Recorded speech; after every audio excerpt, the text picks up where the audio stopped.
Temos aqui um texto interessante em Marcos capítulo 11, onde Jesus é interrogado por alguns fariseus. Capítulo 20, versículo 27. Eles voltaram a Jerusalém. Isso aqui foi depois da entrada triunfal de Jesus em Jerusalém, que acontece no capítulo 11 de Marcos. Aqui ele já estava na última semana. E os fariseus, como de costume, perguntavam a ele questões para pôr à prova, para que Jesus, de alguma forma, demonstrasse blasfêmia ou caísse nas suas armadilhas. E aqui eles fazem uma pergunta a Jesus: com que autoridade você faz essas coisas? No caso, milagres, sinais. Porque se ele dissesse que era a autoridade de Deus, eles iriam pedir mais provas, eles iriam acusar Jesus de blasfêmia por estar fazendo obras de Deus, sendo que eles acusavam a respeito do sábado, também por ele dizer ser vim de Deus. Então, cada vez que Jesus dissesse que era de Deus, que ele viria, que fazia as suas obras, mas eles iriam culpar a Jesus. Mas então ele faz uma pergunta, ele faz um questionamento aos fariseus, que responderia com que autoridade ele fazia aquelas coisas. Ele pergunta: o batismo de João era de Deus ou era dos homens? E eles sabem aonde Jesus vai chegar com isso. Talvez não exatamente, mas eles têm uma noção. E eles veem que não dá para responder ali confortavelmente por causa do comportamento que eles vinham apresentando. Eles não consideravam João como alguém vindo de Deus. Certamente por inveja, porque João não andava com eles, não era dos fariseus, dos escribas. E a esta pergunta eles sabem que não dá para dar uma resposta muito fácil. E eles dizem: se nós dissemos que o batismo era dos homens, as pessoas vão estar contra nós, porque as pessoas consideravam João como um profeta. Eles não queriam estar sendo mal vistos pelas pessoas. E eles ainda disseram: se nós dissemos que o batismo vem de Deus, Jesus vai dizer, por que vocês não creram? Então eles disseram que não tinha resposta para essa pergunta. Eles não tinham uma visão, uma teologia bem estabelecida. Eles não tinham a sua fé realmente voltada para Deus. Eles eram egoístas, eles eram orgulhosos, eles queriam simplesmente status. Eles temeram afirmar o que realmente eles criam, seja uma coisa ou outra. Mas a sua fé não estava bem definida, ou pelo menos eles não tinham coragem para afirmar o que eles criam diante de qualquer pessoa. Eles eram, de fato, se comportavam como hipócritas. Mas isso que Jesus, essa pergunta de Jesus, de quem foi o batismo de João? É certo que o batismo de João era de Deus, mas reconhecendo que o batismo de João era de Deus, automaticamente estava explicado com que autoridade Jesus fazia aquelas coisas.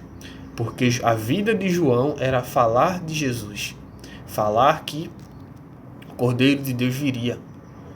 Então, dizer que João era de Deus era também reconhecer que aquela autoridade veio de Deus. Mas se eles não estavam com coragem para afirmar sua fé, dizendo que o batismo de João era de Deus, tampouco eles iriam levar a sério se Jesus também dissesse que fazia autoridades pelo nome de Deus.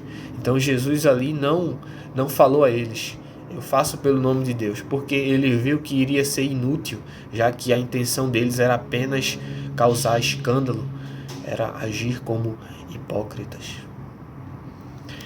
Então a gente vê aqui que está relacionada à autoridade de João, o ministério de João, com o ministério de Jesus, com a função que ele veio fazer. Porque afirmando que o batismo de João era de Deus, chegando a João para reconhecer a sua mensagem, automaticamente seria reconhecido que Jesus também vinha de Deus. Então, os profetas, a mensagem profética e Jesus andavam lado a lado, andavam de acordo. Crer em Jesus é crer nas mensagens que os profetas falavam a respeito dele. Ouvir a mensagem dos profetas era crer em Jesus. Então, Jesus aqui não estava preocupado em dar respostas alheias, em dar respostas que alimentariam apenas escândalo, mas ele foi aqui inteligente. Jesus, apesar de ser manso e humilde, como ele ensinou aos seus discípulos: sejam simples como as pombas e prudentes como as serpentes. É preciso dar testemunho da verdade, mas como ele disse em Mateus 7, não lanceis pérolas aos porcos. Não iria adiantar de nada Jesus responder dizendo: a minha autoridade veio de Deus.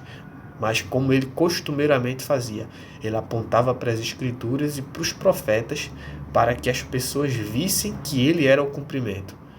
Como, por exemplo, alguns pediram um sinal e ele disse: nenhum sinal vos será dado a não ser o do profeta Jonas. Então ele reportou a um profeta lá do Antigo Testamento para dizer que era um sinal das coisas que ele fazia, ou do que ele faria. No caso, ele esteve morto 3 dias e depois ressuscitou. Em outros momentos, em Lucas 16 também, na parábola do rico e Lázaro, o rico pede a Abraão para que alguém dos mortos ressuscite para avisar aos seus parentes sobre aquele tormento, para eles não irem para lá. E é respondido para ele: eles têm Moisés e os profetas, que eles os ouçam. Se eles não ouvem Moisés e os profetas, eles não vão ouvir se alguém ressuscitar. Não adianta ver milagres, é preciso crer no que a Escritura diz. Nós não andamos por causa de conceitos sobre Jesus ou por causa de milagres extraordinários que ele faça, mas sim cremos na mensagem dos profetas, consequentemente no próprio Jesus, na sua pessoa, na sua obra, na sua mensagem de forma geral. Não apenas no Jesus curandeiro, no Jesus Papai Noel, no Jesus mágico, mas sim no Filho de Deus, que é o alimento para o mundo. Como ele disse: eu sou a luz do mundo. Aquele que come da minha carne e bebe do meu sangue tem parte comigo. Esta é a luz que, vindo ao mundo, ilumina todo homem. Então Jesus, ele é o Filho de Deus, aquele que veio, e que não adianta ir a ele com hipocrisia para querer um Jesus ao bel prazer. Como muitos em João 6 buscavam ele apenas pelo pão terreno.